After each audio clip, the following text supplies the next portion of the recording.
besar dan ajaib ya Tuhan. Segala perbuatan-Mu dalam hidup kami. Tuhan, kalau kami boleh berkumpul di tempat ini Tuhan, itu karena cinta kasih-Mu, kemurahan-Mu yang melimpah dalam hidup kami. Kami bangga mempunyai Allah yang hidup, Allah yang begitu peduli akan kami, Allah yang mengasihi kami. Tuhan, biarlah pada sore hari ini Kau memberikan setiap kami yang hadir telinga untuk mendengar, hati dan pikiran untuk memahami dan mencintai firman-Mu Tuhan. Karena kami yakin firman-Mu itu yang akan memerdekakan hidup kami. Tuhan, kami pulang tidak sama seperti kami datang. Engkau memproses hidup kami, Engkau merubah cara kami berpikir. Dan kami Tuhan, Engkau jadikan setiap kami terang dan garam di dunia kami masing-masing. Apapun dunianya Tuhan, Engkau menjadikan setiap kami terang dan garam di dunia kami masing-masing. Sehingga orang dapat melihat bahwa Engkau tinggal di dalam kami dan kami tinggal di dalam Engkau. Dan senantiasa Tuhan, kami terus meninggikan dan memuliakan nama-Mu seumur hidup kami. Terima kasih ya Bapa. Berbicaralah kepada kami Tuhan dalam bahasa yang sangat sederhana. Di dalam nama Tuhan Yesus Kristus kami telah berdoa dan kami telah mengucap syukur. Mari kita percaya, katakan silakan duduk. Shalom. Apa kabar saudara? Saya melihat wajah-wajah yang cerah ini. Ini saya yakin ini sudah diberkati Tuhan. Kelihatan orang yang belum diberkati sama yang sudah diberkati kelihatan. Amin. Sinar kemuliaannya ada pada saudara. Saudara siap mendengar firman Tuhan hari ini? Saudara, tema saya adalah apa yang Anda pakai. Katakan, apa yang saya pakai. Kalau kita ke pernikahan, ke acara-acara resmi, atau kita ke sebuah pesta, ya, kemudian biasanya teman kita itu bertanya, kamu pakai baju apa? Betul? Merek apa? Ya, biasanya pakaian yang kita gunakan itu biasanya mencerminkan orang yang memakai baju tersebut, betul? Sekaligus mencerminkan tipe dari perancang baju ini. Saudara, kenapa sih manusia itu, khususnya kaum Hawa, kenapa sih manusia itu meskipun sudah mempunyai pakaian yang banyak, baju yang banyak, baju yang indah-indah, kenapa tetap mau beli yang baru? Lemari udah 3 lemari penuh, baru minggu lalu belanja, ada grand sale. Apalagi kemarin di Jakarta grand sale tuh. Ya udah bajunya banyak, bajunya penuh, tetap mau beli yang baru. Kenapa? Ada yang tahu kenapa? Saya yakin jawaban ini tidak ada jawabannya, saudara. Susah jawabnya. Tapi kalau kita lihat, biasanya itu orang kalau beli baju baru dan dia pakai baju baru, itu biasanya ada transformasi dalam dirinya. Betul? Ada perubahan, mungkin kepercayaan diri yang lebih tinggi. Ada rasa puas yang lebih dari biasanya. Betul? Artinya orang mengalami perubahan dalam hidupnya. Itu mungkin alasan kenapa orang sudah punya baju banyak tetap beli baju baru. Makanya nggak aneh kalau siapa di sini yang percaya kalau wanita itu lebih suka belanja daripada pria? Percaya? Meskipun ada sih beberapa pria yang belanja lebih banyak daripada wanita. Makanya Victoria's Secret ya baru-baru ini mengeluarkan sebuah, pasti tahu, pakaian wanita. Betul? Maksudnya pakaian dalam wanita yang atas. Ya, harganya berapa? Tahu? Saya aja tahu, pasti yang wanita nggak tahu. Bukan karena saya ini, saya baca. Victoria's Secret baru ini mengeluarkan pakaian bra wanita itu baru, nggak mahal, 3 juta pound sterling. Baru-baru ini Victoria's Secret mengeluarkan sebuah bra, kalau saya boleh bilang seperti itu, seharga 48 miliar rupiah. Satu. Itu kalau dibeli baju nggak harus habis ya kan? Kenapa? Karena mereka tahu wanita itu suka belanja. Amin. Kok nggak yang amin sih?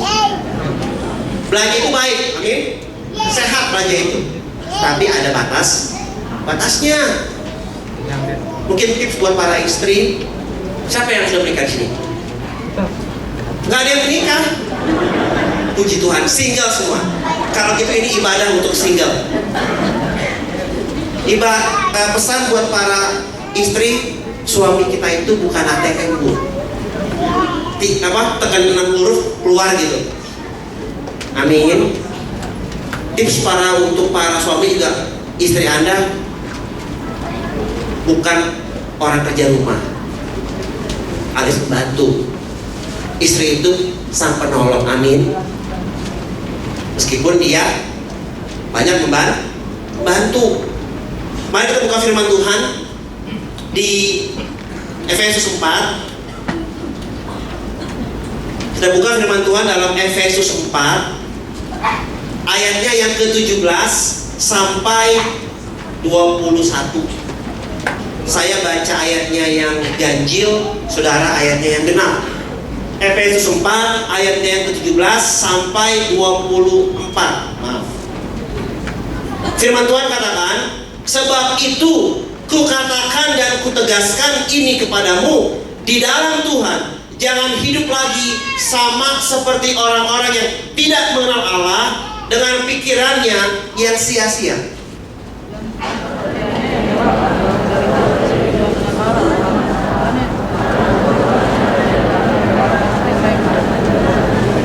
Perasaan mereka telah tumpul sehingga mereka menyerahkan diri kepada hawa nafsu dan mengerjakan dengan serakah segala macam kecemaran.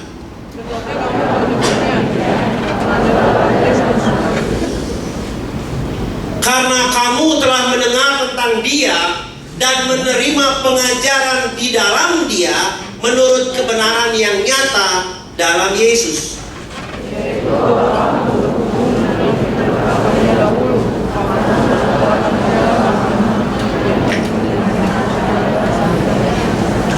Supaya kamu dibaharui di dalam roh dan pikiranmu.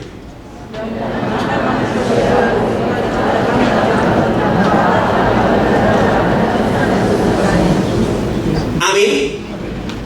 Siapa di sini yang sudah dibaptis? Puji Tuhan. Saudara, kita lihat di ayat yang ke-22, yaitu bahwa kamu berhubung dengan kehidupan kamu yang dahulu harus menanggalkan manusia lama yang menemui kebinasaannya oleh hawa nafsunya yang menyesatkan. Saudara, kalau kita dibaptis artinya kita sudah bertobat. Ya. Firman Tuhan katakan kalau bertobat, ya, di ayat yang ke-22 kita harus apa? Menanggalkan manusia lama. Harus menanggalkan manusia lama. Tapi banyak orang Kristen sampai hari ini mereka berpikir kalau saya bertobat, kalau mungkin saya dulu hidupnya kurang baik, hidupnya kurang benar, kalau saya bertobat, saya masuk gereja, saya dibaptis, saya harus memperbaiki hidup saya. Betul? Betul, Bu, ya? Kita diajarkan untuk memperbaiki hidup kita, masa lalu kita. Tapi saya mau katakan hari ini, sore hari ini, bertobat bukan memperbaiki hidup saudara. Amin. Bingung atau belum makan? Bertobat itu bukan memperbaiki hidup saudara. Bertobat bukan memperbaiki masa lalu saudara. Bertobat adalah menanggalkan yang lama, memakai yang baru. Amin. Saudara, banyak kita mungkin mempunyai masa lalu yang kurang baik, ya, mungkin masa lalunya kurang menyenangkan, dan kita selalu mencoba kita memperbaiki masa lalu kita, betul? Kita selalu mencoba memperbaiki masa lalu kita. Kita kadang-kadang malu kalau orang tahu tentang masa lalu kita, apalagi kalau masa lalu kurang baik. Saya ada cerita, bukan curhat, cerita yang saya mungkin belum pernah sampaikan. Saya pun dulu sebelum melayani, saya pernah keluar rumah. Ya, nggak pulang-pulang. Ya, cukup lama. Terus saya hidup dengan kedagingan saya, hidup dengan dunia malam dan sebagainya. Ya, terkadang kita kalau punya masa lalu mungkin yang kita pikir kurang baik, kita malu, betul? Kita berusaha menutupinya. Entah masalah keluarga, masalah orang tua, masalah diri sendiri, kita selalu berusaha menutupi masa lalu, betul? Kita malu kalau orang nanti tahu, dan kita takut kalau orang lain tahu. Banyak orang mungkin dicap, ya, ini tukang bohong, tukang apa, suka mencuri, ini apa, suka melakukan free sex, ini apa, suka narkoba, betul? Ini apa, mungkin pria idaman lain, betul? Wanita idaman lain, mungkin pria simpanan, mungkin wanita simpanan. Banyak orang mungkin yang memiliki masalah seperti itu, dan mereka malu kalau orang lain tahu. Dan ketika mereka bertobat kembali kepada Tuhan, mereka pikir mereka harus memperbaiki masa lalu itu. Ya, saya mau kasih contoh, sengaja saya tempel di sini, saudara. Mungkin kita masa lalunya buruk, kita coba perbaiki, ya, kita tempel, betul? Mungkin kita suka bohong, karena sudah bertobat, kita perbaiki, betul? Kita mungkin suka narkoba, udah bertobat, kita nggak mau orang tahu, kita perbaiki lagi, kita tempel di sini. Kita mungkin suka bohong, kita perbaiki lagi, kita tempel sini, ya, dan sebagainya. Ini contoh, saudara. Atau mungkin ini model baru, ya. Bisa juga model baru, ya.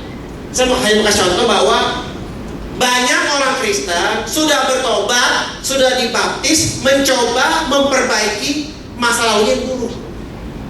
Yang buruk-buruk, yang kurang baik ditambal.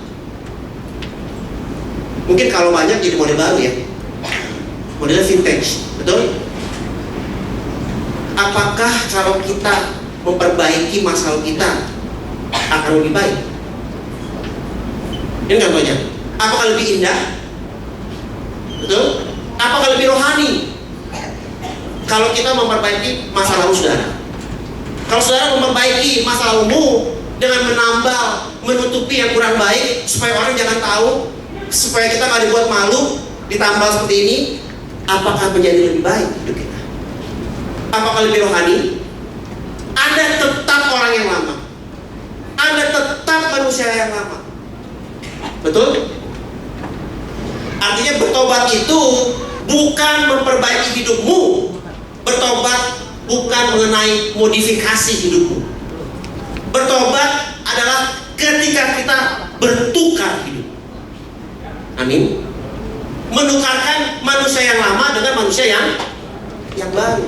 Kalau ini manusia lama saya, kalau saya tambal-tambal, ditutupi yang jelek-jelek supaya orang nggak tahu, supaya orang nggak membuat kita malu, kita tetap manusia lama. Betul? Jadi bertobat bukannya change of life, tapi bertobat adalah exchange of life. Amin. Bukan perubahan hidupmu kalau bertobat, tetapi pertukaran hidupmu. Kalau ini manusia lama saya copotin jas ini, betul? Copotin jas yang lama dan kenakan jas yang yang namanya pertobatan. Amin. Berapa banyak kalau Anda hanya menambal, memperbaiki yang buruk di masa lalu, dan Anda bertobat, Anda mungkin memiliki karakter yang baik. Tapi setelah itu Anda kembali berbuat dosa. Betul? Berapa banyak orang yang sudah tadinya hidup kurang berkenan, masuk dalam gereja, hidupnya berkenan, kemudian jatuh lagi di tempat yang sama. Betul? Karena mereka tidak menanggalkan manusia yang lama, masih memakai manusia yang lama. Harus memakai manusia yang baru. Mari kita buka di Kolose 3. Sengaja ini biar model baru juga. Fashion, betul? Kolose 3 ayatnya yang ke-9. Kolose 3 ayatnya yang ke-9 sampai yang ke-10. Mari kita baca bersama-sama. 3, 2, 1. Jangan lagi kamu saling mendustai, karena kamu telah apa? Menanggalkan serta kelakuannya. Kalau Anda tetap memakai manusia yang lama, terus bertobat, datang ke gereja, ikut doa puasa, rajin baca Alkitab, dan Anda menggunakan manusia yang baru, tapi yang lama tidak dilepas, itu akan menjadi sangat konyol. Betul?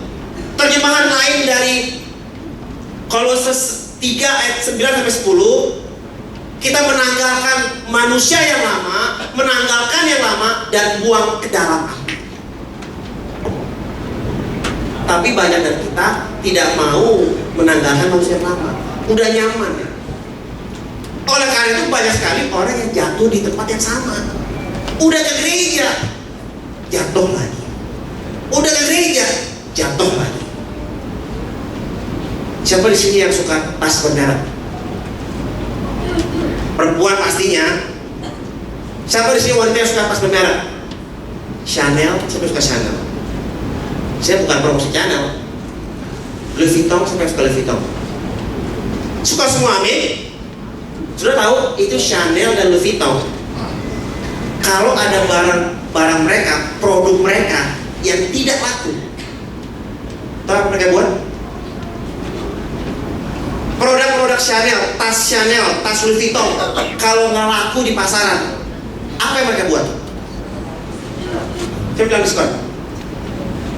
Di mana Anda lihat diskon tas Louis Vuitton? Sebutin. Tidak pernah mereka kasih diskon. Betul? Tas-tas Chanel, Louis Vuitton yang tidak laku di pasaran, mereka buang ke dalam api. Mereka tidak pernah menjual diskon. Artinya mereka tetap kelasnya di atas. Betul? Tadi yang bilang diskon tas Chanel di mana? Boleh dong informasi, nanti siapa tahu ada yang mau belanja hari ini. Tidak pernah, saudara. Betul? Tidak pernah ada diskon tas-tas berganti, tas branded. Meskipun banyak yang second atau yang aspal. Betul? Asli tapi palsu. Ya, saudara, jadi terjemahan lain dalam Kolose 3 ayat 9-10, tanggalkan yang lama dan buang ke dalam api. Artinya tinggalkan secara tuntas. Kolose 3 ayat 9-10 mengatakan, kalau Anda mau hidup baru, mau hidupmu diberkati, kebiasaan yang lama jangan didobel. Jangan ditiban, didouble sama manusia yang baru. Anda akan kesulitan sendiri. Berat Anda menjalani hidup ini kalau manusia yang lama tetap dipakai dan kita menggunakan manusia yang baru. Ya, kalau Anda berusaha untuk menjadi manusia baru, Anda akan mengalami kesulitan. Karena hanya kuasa kebangkitan Yesus, hanya kuasa kebangkitan Yesus yang bisa membuat kita menjadi manusia baru. Amin. Oleh karenanya kalau kita nanti menerima tubuh dan darah Yesus dan Dia bangkit untuk kita, itulah kuasa kebangkitan Kristus. Amin. Kita menjadi manusia yang baru, bukan manusia yang lama. Bukan lagi di 2 Korintus 5 ayatnya yang ke-17. Serasa yang sudah hafal. 2 Korintus 5 ayatnya ke-17. Firman Tuhan katakan, jadi siapa yang ada di dalam Kristus, ia adalah ciptaan baru. Yang lama sudah berlalu, yang baru sudah. Amin. Siapa yang suka barang-barang baru? Siapa yang suka rumah baru? Gak ada yang punya rumah, sukanya ngekos, sukanya kontrak. Siapa yang mau rumah baru? Mobil baru? Jam tangan baru, full diamond, cincin baru. Amin. Pak, boro-boro beli cincin, gaji saya nggak cukup. Terjadilah sesuai dengan imanmu. Kalau imanmu besar, terjadi sesuai dengan iman. Amin. Kalau saya bilang siapa yang mau rumah baru? Saya, Pak. Padahal belum tentu pun iman yang dulu punya, maka kau akan punya rumah baru. Siapa yang mau pekerjaan baru? Semuanya boleh kecuali nggak boleh istri baru. Amin. Nggak boleh suami baru. Pacar baru boleh? Ya, ada yang jawab sendiri. Kalau kita mau yang baru, Anda harus bisa adjust. Katakan adjust. Anda harus bisa penyesuaian. Anda harus bisa menyesuaikan diri kalau Anda mau hal yang baru. Banyak orang Kristen, Pak, saya mau hidup baru, saya mau jadi manusia yang baru, tapi nggak mau berubah. Kebiasaan yang lama tetap mau dipakai. Kalau mau yang baru harus mau belajar. Siapa suka belajar? Harus suka belajar. Sudah pintar semua, amin. Luar biasa ini saudara. Kalau saudara sudah tidak lagi mau belajar, Anda sudah tua. Betul? Saya sering katakan, tua itu tidak ada sangkut pautnya dengan umur. Kalau Anda umur 70 tahun, Anda umur 65 tahun, Anda masih mau belajar, Anda masih awet muda. Amin. Anda umur 20 tahun, cantik, pintar, luar biasa, tapi udah mau belajar, Anda jadi tua. Betul? Jadi tua itu tidak ada sangkut pautnya dengan umur. Saudara, kalau kita hidup dalam Kristus, kalau kita manusia yang baru, itu hidup kita tidak pernah bosan. Amin. Kalau kita hidup dalam Kristus, hidup kita tidak pernah boring, jenuh. Ke gereja harusnya tempat yang paling menyenangkan. Setuju? Ke gereja bukan rutinitas, Bapak. Karena seorang Kristen, saya wajib ke gereja. Bapak, karena seorang Kristen, kata mama, kata papa, harus ke gereja. Saya mau katakan, ke gereja itu bukan rutinitas. Amin. Karena Anda adalah orang-orang yang mencintai Kristus. Soalnya kalau kita hidup baru, kita bertobat, kita menjadi manusia baru, kita bukan saja hanya dikasih baju baru, tapi baju kita diperbaharui terus-menerus. Amin. Hari Minggu ini harusnya lebih baik daripada hari kemarin. Hari besok, hari Senin, pasti lebih baik dari hari ini. Amin. Apapun masalahmu hari ini, besok lebih baik lagi hidup. Kenapa? Karena dalam Kristus kita diperbaharui terus menerus. Kenapa sih Tuhan mau kita diperbaharui terus menerus? Karena Tuhan ingin menampilkan citra dirinya dalam hidup. Amin. Pengenalan Anda tentang Tuhan, pengenalan Anda tentang Kristus, itu membuat dunia mengenal siapa Dia. Amin. Berapa besar, berapa banyak Anda kenal Kristus, itu bagaimana dunia mengenal Tuhan kita. Terakhir, katakan terakhir. Amin. Matius Matius 3 ayatnya yang kelima dan ketujuh. Saudara, kalau saudara sudah bertobat, sebelum kita masuk ke Matius 3, 5, dan 7, kalau saudara bertobat, kita meninggalkan dosa-dosa lama, betul? Kalau kita meninggalkan dosa yang lama, kemudian kita suatu saat kita pasti dipertemukan dengan dosa yang lama itu. Dan ketika kita digoda untuk masuk dalam dosa yang lama itu, biasanya ada yang ingetin kita, betul? Pernah punya feeling seperti itu? Betul? Ketika Anda bertobat, Anda sudah nggak mau berbuat dosa seperti yang dulu.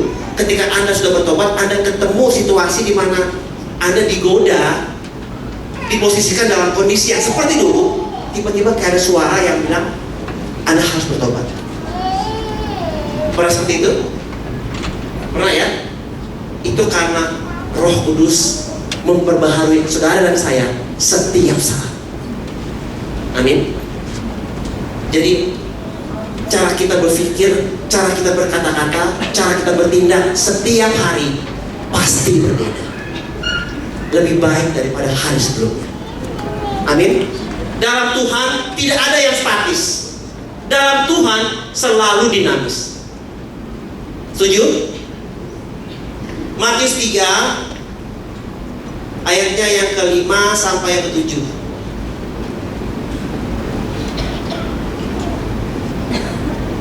Saya baca ayat yang ganjil, saudara baca ayatnya yang genap. Maka datanglah kepadanya penduduk dari Yerusalem, dari seluruh Yudea, dan dari seluruh daerah sekitar Yordan.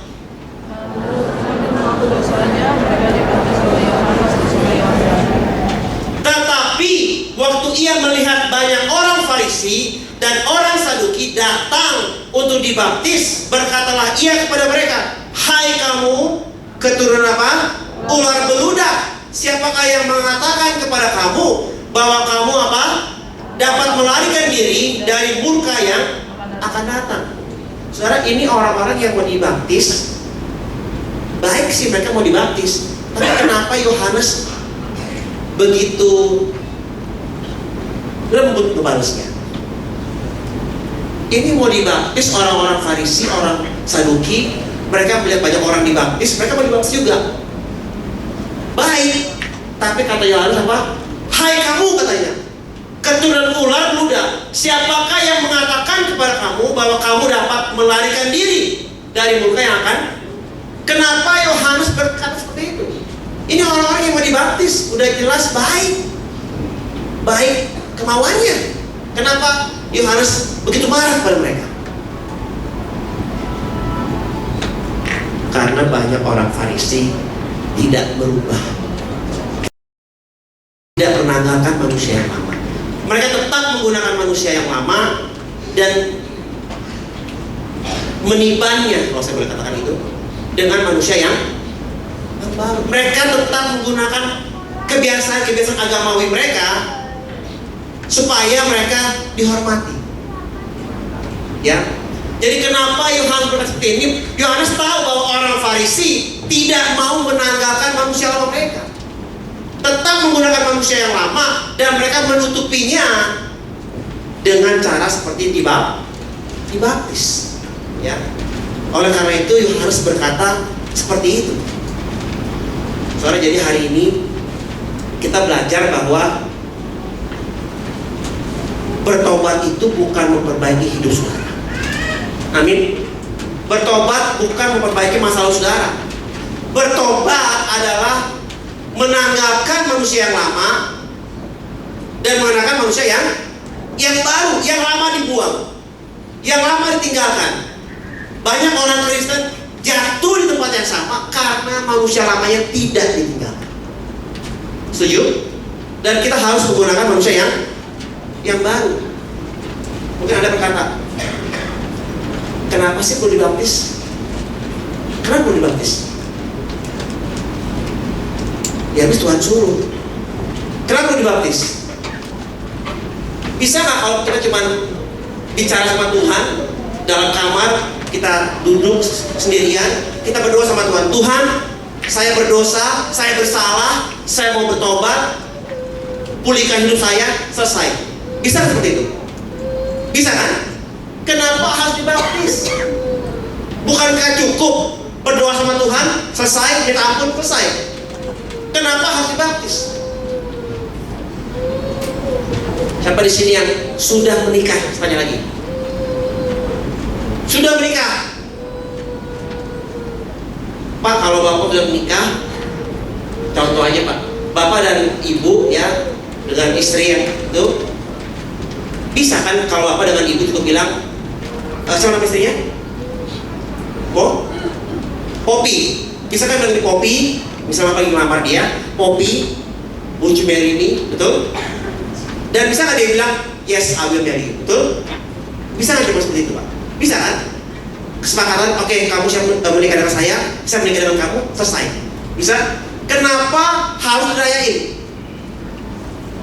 Kenapa harus dirayain? Kenapa kita harus mendeklarasikan bahwa kita sudah dibaptis? Kenapa Bapak harus mendeklarasikan bahwa Bapak menikah dengan Poppy tadi? Supaya orang tahu bahwa Poppy adalah milik Bapak. Betul? Kalau Bapak tidak rayakan, orang nggak tahu kalau Poppy adalah istri Bapak. Dan misalnya Pak Andrew, kalau Poppy dan Andrew tidak mendeklarasikan pernikahan itu, orang nggak tahu, betul? Orang nggak tahu kalau Poppy adalah istri Pak Andrew. Begitupun kalau kita dibaptis. Amin. Kita mendeklarasikan kepada dunia dan akhirat, kalau saya boleh bilang, bahwa kita adalah milik Kristus. Amin. Kita mengatakan kepada dunia bahwa saya adalah milik Kristus, dan Tuhan akan mengatakan kepada dunia bahwa pria atau wanita ini adalah mempelai. Amin. Dunia perlu tahu bahwa kita adalah milik Kristus. Setuju? Jadi hari ini saudara, kalau kita sudah bertobat, sudah hidup baru, nikmati hidup baru. Amin. Hidupmu sangat berharga. Jangan lagi jatuh di tempat yang sama. Setuju? Tetap nikmati hidup baru. Tetap bersyukur. Banyak orang tidak bersyukur kalau dia sudah memiliki hidup yang baru. Oleh karena itu, yang sudah hidup baru, nikmati hidup baru. Yang belum mendapatkan manusia barumu, bertobat, tanggalkan yang lama, pakai yang baru. Bukan memperbaiki yang lama, tapi mengenakan manusia baru. Amin. Tuhan memberkati. Semoga